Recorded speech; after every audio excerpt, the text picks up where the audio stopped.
Hello, Fugly here again. Even more fugly than ever.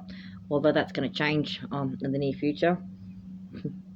Anyway, little bit of an update on the scabies. It's fun, isn't it? It'll get better. There's a tablet for that coming soon. In country Australia, there's less pharmacies than there is in the big cities, and they run out of stock when there's an outbreak. So they're restocking at the moment. So things like scabies cream and the tablets is you have to wait. Anyway, so there's gonna be a bit of scratching while talking. With the with a more serious topic. So, well, actually, we might want to talk about human rights and surface invasions. Okay, because a scabies infection is technically a surface invasion of the skin that's really fucking annoying. Like really, really annoying, rage-inducing level annoying. Okay, after a while, it's just absolutely fucking annoying. It's a vile thing you wouldn't wish on anyone. It's disgusting. And apparently there's nothing you can do to prevent getting it. It's more of a point of how you deal with it when it shows up. Anyway,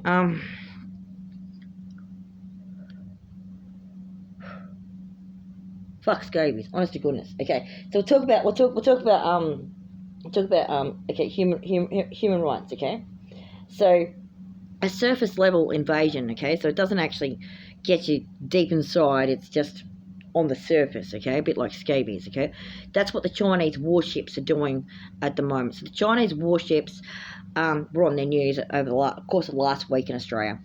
And, oh no, they've been doing exercises in international waters, and it's sort of somewhere between New Zealand and Australia, so like in a little gap in the middle, because there's just enough space between New Zealand and Australia for there to be a large chunk of international water, and the Chinese have decided to have some fun there.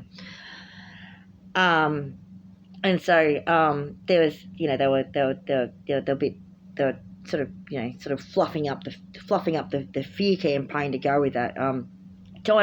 Chinese ambassador in New Zealand responded by saying, well, Australia and New Zealand have had their ships go into international waters near China and do their exercises. Why should China not be allowed to follow the same international law? Okay, unfortunately, or fortunately, whichever way you want to look at it, that apparently is the case. So we need to get past the sort of fear-mongering that happens there. In truth, if an Australian naval ship wound up in international waters not far from China, the Chinese would not be afraid of an invasion. Okay? Unless they also received intelligence that the United States or NATO or something was also doing something. And moreover, were there to be an invasion of China, Australia would not be the front guard in that. Like in every time Australia's been done stuff for Big Brother America, the Yanks have gone in first and Australians have gone in second. The exception was World War II, when the Anzacs were fighting the Nazis before the Yanks did, due to circumstances. So, anyway,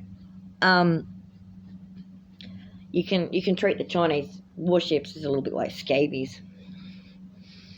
It's surface level. It looks like an invasion, but technically it's on the outside in international waters. So, at what point is your skin international waters? Well, it's not really, but it's on the outside. Yeah, it's like that borderland area. And sort of like, when the border feels like it's breached, it's quite irritating. And so the defensive capabilities to deal with that requires a certain acquisition of resources. And so one of the things that goes on there is they say Australia doesn't have those resources. So it requires support of international alliances, such as with the US military, for example, is a long-standing one. To so anyway, things like that feels like they might want to have a crack at Australia one day. Knows that there's backup, and so despite Australia's low population and whatever else, there will be a defensive capability, and that, of course, is one of the excuses why the Pine Gap facility is there as well. It is a surveillance station, or so they say. So that's the other side of the coin of the woman declared zone type activities. It's a good spot for them to spy. It's in the middle of so-called whoop whoop. I mean, for the people who live there, it's not bloody whoop whoop. But it's home. But they're not thinking like that. They're thinking they're from Washington D.C. or Sydney or Canberra or something like that. So when it comes to that and stuff like that, so what's the international law on the subject? Okay, well, there's international laws regarding international waters. Okay, if you're in international space, in the air or the ocean, then any vehicle, vessel or whatever, or ship, or plane or whatever, is allowed to just travel through there, and you can't do shit about it. You can't stop them traveling there. So, same with the airspaces, which would associated with outer space. There's a sort of point where the airspace of a country ends, and the international space of outer space begins. And don't actually know where that limit is, but it's fairly high, and it's probably somewhere in the magnetosphere where the satellites are. And so they have these strange, strange sounding agreements between countries at the international level of what that means, in terms of, like, if a military communication satellite's going to spy on you, reading a newspaper or some crap like that, versus if you're going to be able to get calls on your telephone or watch satellite TV or something, which is two different communication systems apparently. Okay, all right. And so, what's the international human rights law then? Okay, one of the things we need to talk about is we got with the debate and the topic of the tech bros, and they're wanting to put computer chips in people's head logic. Okay, it's far more complicated than that story. It's far more complicated than that. However, that you can see some left-wing punters in the United States talking about that and going and just trying to point their finger at Elon Musk because he's become unpopular. He's done the whole shitler. Okay, and he said his ass went out to people, right? Okay, so he's become a bit of a butt of jokes, and what he stands for is being brought down as a consequence of the disaffection that people have for that particular behaviour, and other behaviours as well, as it turns out.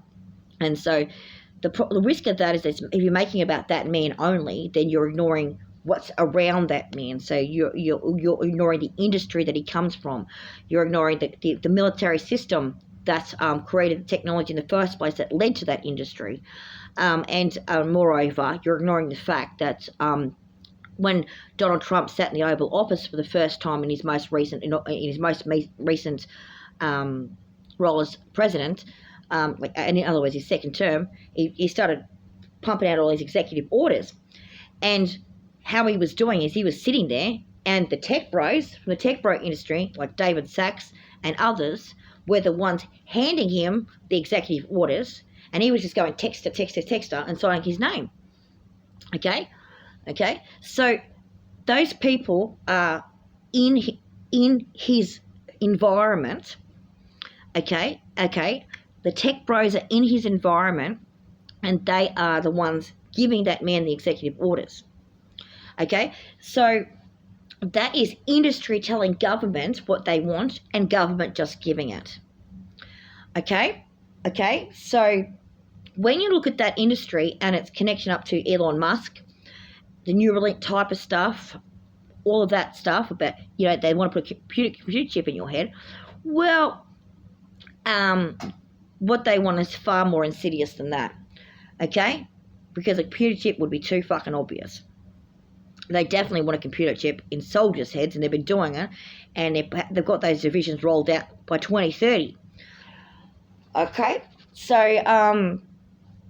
if you look at the international human rights perspective, okay, so let's have a look at it. Look from that perspective. Sometimes these type of ideas about the beast machine or whatever, okay, have had their traditional association since those topics came up in the last, say, 20 years or so, associated with the alt-right and specifically the Christian fundamentalists. And and basically tinfoil hat people, tinfoil hat people, okay, and so was put in the crazy camp, okay, and that's why it was given that's why that particular programming was given to those people, to put a religious perspective on it, so that their word would not be heard, because people would say, okay, look, they're just having a little bit of a religious breakdown here. It sounds like they might have they might be doing the stock standard psychotic reaction, where a lot of what's the deal with all those schizophrenics becoming hyper Christian all of a sudden, blah blah blah. Okay, the beast machine's an example of that, and those people just got given olanzapine, and yet they continued and called themselves the targeted individual community. So the targeted individual community is guilty of not comprehending their own experiences, and putting a hyper-religious focus on it, to the point where they are struggling to express ideas that they are aware of, which is things like Elon Musk is part of a situation that doesn't actually respect people's mental planes rights, or whatever, like the mind control issue that comes with what are they really trying to do with things like Neuralink and whatever else, okay? So, that's paranoid. Not anymore. It's a topic of mainstream discussion now, so let's have it. So one of the other things that alt-right movement is also guilty of is not comprehending international law and how it can protect people from that very problem. Okay, the same United Nations that they try to claim is doing Agenda 21 and blah, blah, blah, blah, blah, blah, blah, okay, is the very same one that has the protocols that constitute what becomes international law as well. So, for example, in 1948, which was also the same year that the United States military did the microwave auditory effect research, was also the authoring by Doc Evans and Mr. Roosevelt, so an Australian and an American, of what's called the UNCCPR, which was the first protocol at the United Nations level when the United Nations was founded, which was a document that, when ratified by every member state of the United Nations, meant that when they would go back to their home country and make it law in their country for people to have specific sets of rights. Okay? Some of the rights that they came up with in the UNCCPR include things like freedom from propaganda, okay, because they were responding to some of the tactics that the Nazi Party had used that they discovered at the Nuremberg trials. So freedom from propaganda is not a human right that we've actually had expressed throughout the world. It is not the case that we've been free from propaganda, one way or another. Whether it's religious propaganda, corporate propaganda, military propaganda, political propaganda from any given political party or non-party, okay? We have not been free from propaganda, okay? Another right is called freedom of religion, okay? Freedom of religion means you cannot be persecuted based on your choice of religion. You also cannot be persecuted based on your ethnicity or race. So, in other words, that international law says you cannot target Jews, blacks, Muslims, Christians, atheists, whites, Asians, okay? You cannot persecute people on the basis of their skin color or whether or not they have made a specific religious choice. So, a conflict is there because if someone comes from a religious or political ideology which is transmitting propaganda, or is in fact part of the propaganda machine, okay, then that might lead to a situation where people aren't free to practice their religious choices. So there's these different groups that disrespect that particular clause. They don't practice that clause. It's not just the Christians that do that. There is a means by which every group does that. So okay, so we talk about conspiracy theories about the satanic harvest, for example. Okay, someone's soul got stolen and stuff like that, and they encountered the hive mind and all that kind of stuff. Okay, whether or not you believe that to be a true thing, just listen for a minute. Okay, were that to be the case, then the one that does the harvesting, okay, has disrespected international law. So were there to be a satanic cabal, as in accordance with a conspiracy theory that was behind that tried to claim it had some kind of international legal status, they would be breaking the law, because the actual international law says that you are not to be forced or coerced to experience someone else's religion. Now, on the consequence that the satanic cabal was actually just the mathematics of the Bible, then it would mean that the Christians are actually responsible for that. Okay?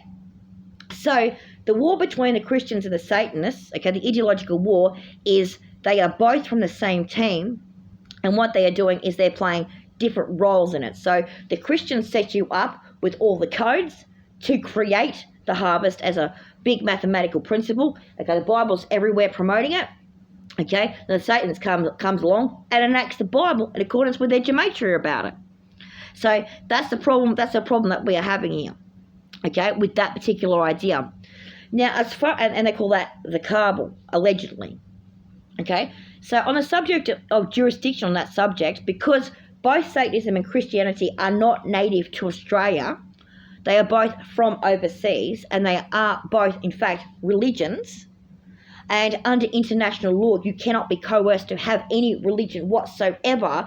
It means that both Satanism and Christianity, when they're doing that mathematics at the collective mind level, are in breach of international law. Okay? You cannot argue that the satanic cabal, whatever that might be, has international legal status, because it does not. First of all, it's a cult, or a cult-like idea, or simply a conspiracy theory. If it's just a conspiracy theory, then it might not be true. If it's a fact, then, okay, what you're talking about is a group that is trying to claim a status that it doesn't have. Because under international law, that's forbidden. It's also forbidden under Australian law, because even though Canberra does not have the Jewish status, it does have by proxy status. That by proxy status is considered to be legitimate for the time being while we sort out the de jure issues in Australia. Okay? It functions as though, and with the Australia Act, is basically independent of the king anyway. So that means that the Anglican theocracy that the King of England represents also does not have the Jewish status in Australia. It is just another cult, because when you go into the Constitution, it says Australia is secular, and there is no coercion of religion upon any Australian. Well, technically, that means the stolen generations were in breach of the Constitution, because they were coercing Aboriginal people to live on missions and basically become Christians. So it's not to say that the Australian Constitution has never been breached, or that the UN CCPR has never been breached, but if you're going to say something has international law, you need to know what that law is. And you also need to know how it could have been breached. So, please don't pray for me. Please don't pray for me. It doesn't matter which religion you're from, please don't pray for me. And whatever you do, please don't expect me to want to have any interest in your masonry and your theosophy and your new age fucking crap, because that's fucking Nazi shit. Okay? That's fucking Nazi shit. It has no state, it has no legal status whatsoever. Okay, when they talk about the fake alien hierarchy, okay, which was invented in the 1970s by Skitchen, and his delusions, and his misinterpretation and his illusory correlations, okay, and perhaps even his inability to perceive the microwave auditory effect, okay, or to know what it was, or to know that he was having that experience, maybe.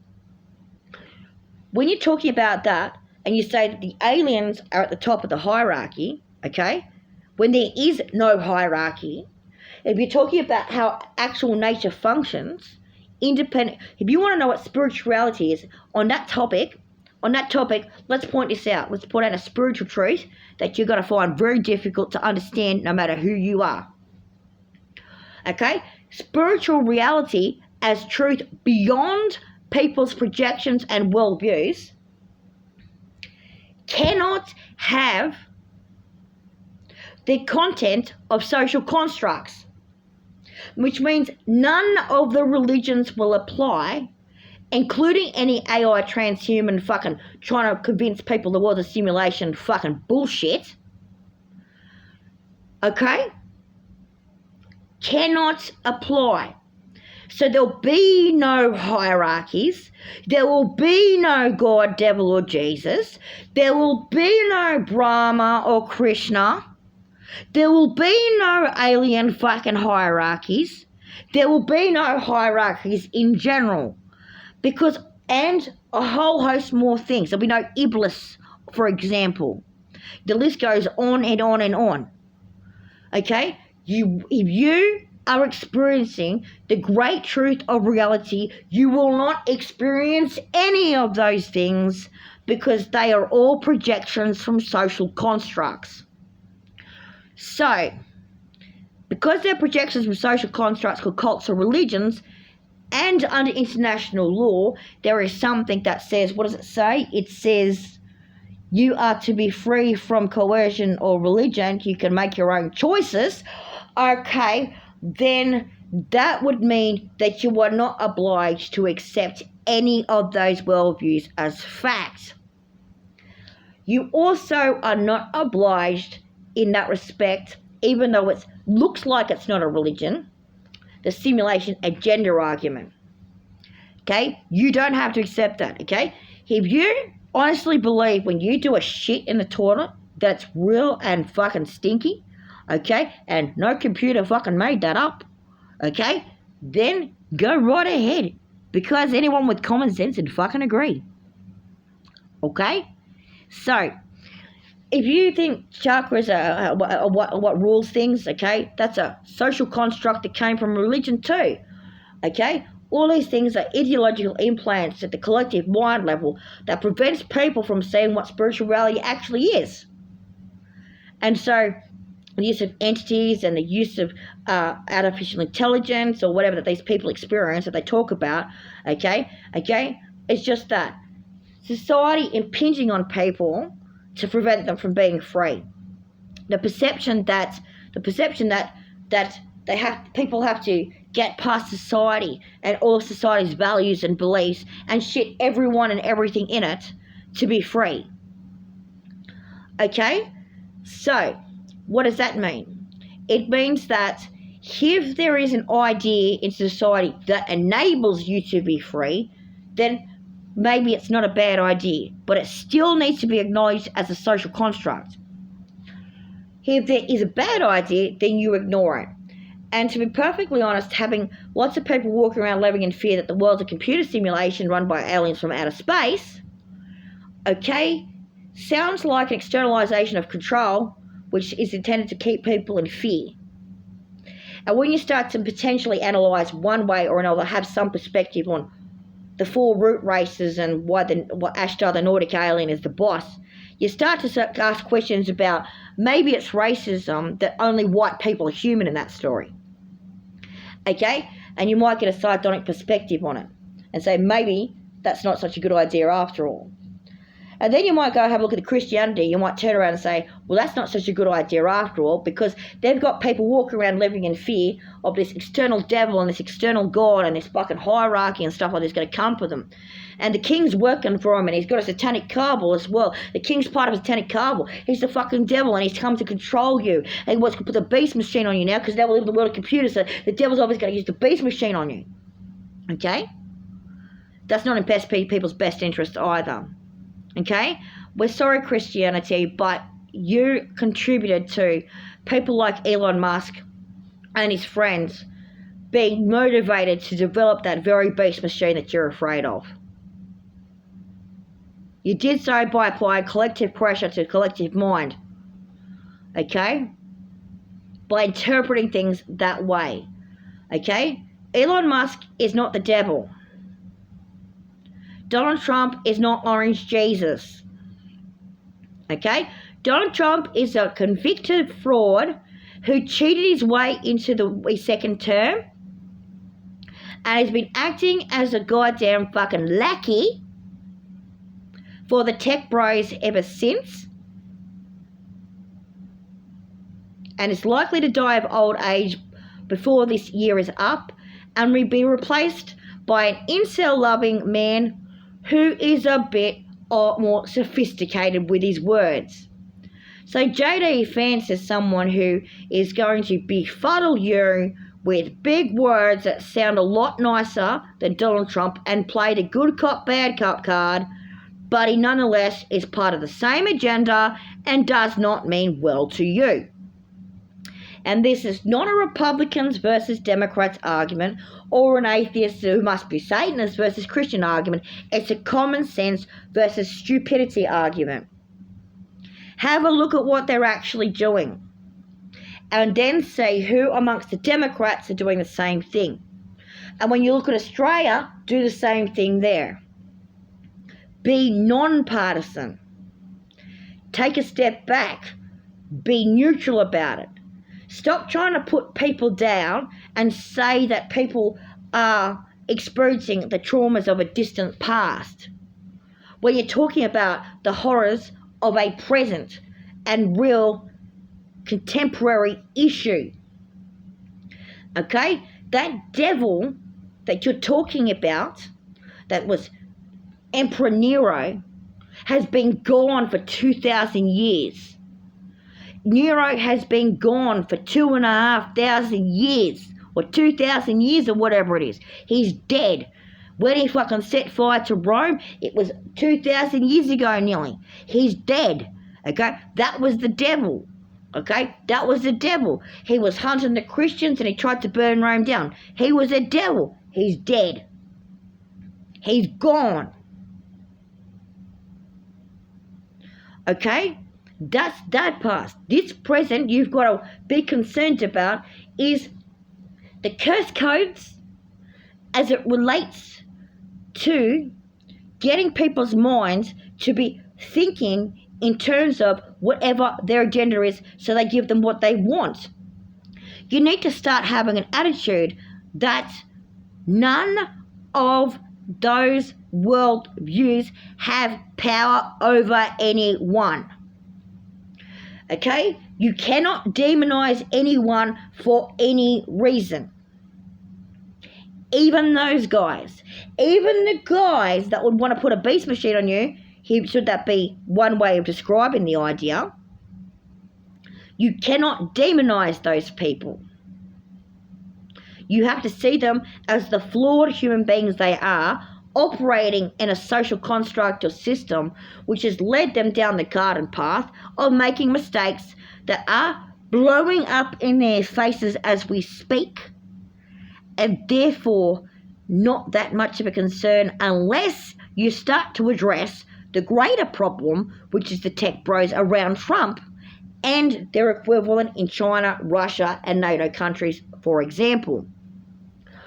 Okay, so know that you have rights. Know that some of the things that you've been doing has not been respecting other people's rights. Never demonize anyone. See the situation as a present tense issue, not a past tense issue. What's happening right now? What's happening right now? Okay? If you have 1 ounce of racism or sexism, you are in breach of international law, as it was agreed by people who are more right-wing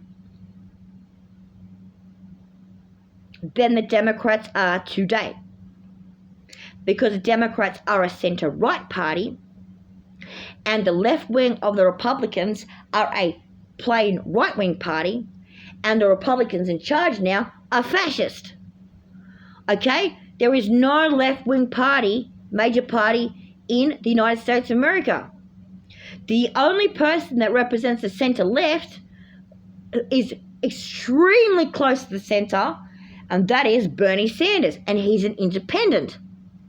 So when you start carrying on, you start saying that centre-right issues are left-wing, okay, you haven't even got your facts straight on that one, okay? You haven't noticed the slippery slope that towards fascism that your country's been taking for the last 30 or 40 years, okay? So, mislabeling needs to stop, okay? Racism and sexism is against international law as a consequence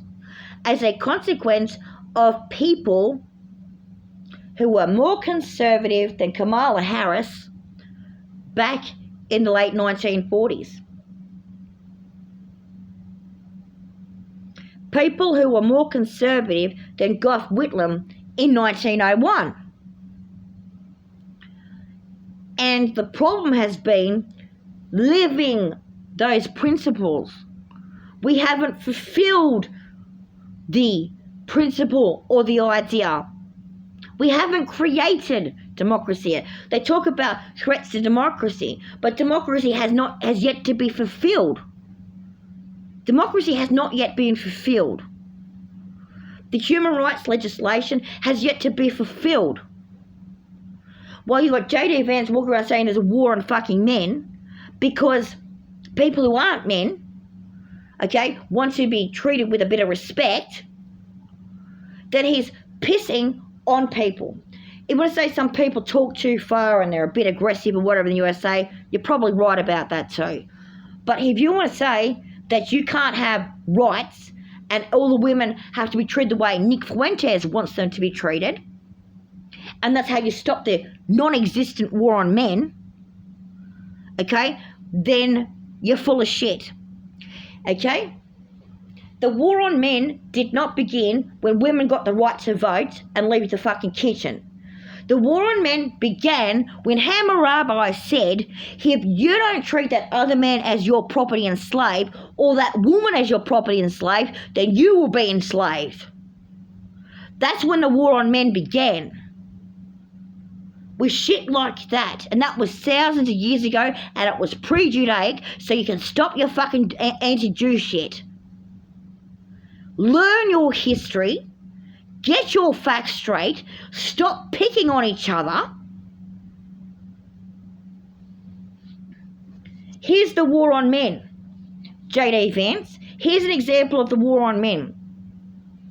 When men on the internet found red pill groups and incel groups, and they sit there feeding each other nonsense that reinforces male stereotypes about men which are not in their best interest, and then complain when they don't fulfill it, and then use it as an excuse to get a gun and then go to a shopping centre and kill women they've never met on the pretext that she didn't give him a fucking blowjob, and then he blows his own brains out. Like Elliot Rodgers characters. Okay? That is a war on men. By men. The war on men is when you refuse to have some kind of regulation of gun rights, and you also simultaneously refuse to fund mental health. USA. Now, in this particular context of your neo-fascist fucking crap, your constitutional right to own guns and fucking shoot your dictators with it might come in fucking handy. And the whole irony of the situation is the Republicans were the ones that were pro-IRA. So, irony galore there. Okay? That being fucking said, you also got some tech bro fucking incel dickhead running around your OPM just ripping up government departments, including your mental health programs?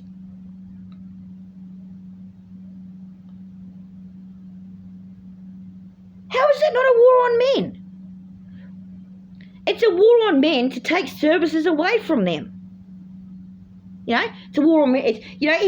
If you say women can't have services like, some issues that they might have, like, or maybe it's DV or abortion rights or whatever, they're a bit too vagina focused, and it's a different conversation. The point is if men need help with their mental health to prevent them from creating the incel subculture in the first place, which led them to do those stupid bloody things in your country, and we're understanding the last 10 years or so, it's 4 times worse than it was before. You mean to say the incel subculture has potentially contributed to a worsening of gun massacres in the USA, and then you went and you elected a supporter of the incel subculture who fucking unconstitutionally and without the support of your Congress is now rummaging through your private information to try and take away the mental health programs to stop the incels from doing that?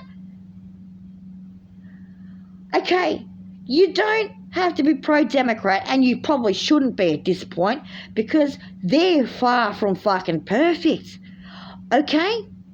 They really fucking are. But honestly, MAGA, you really are fucking stupid.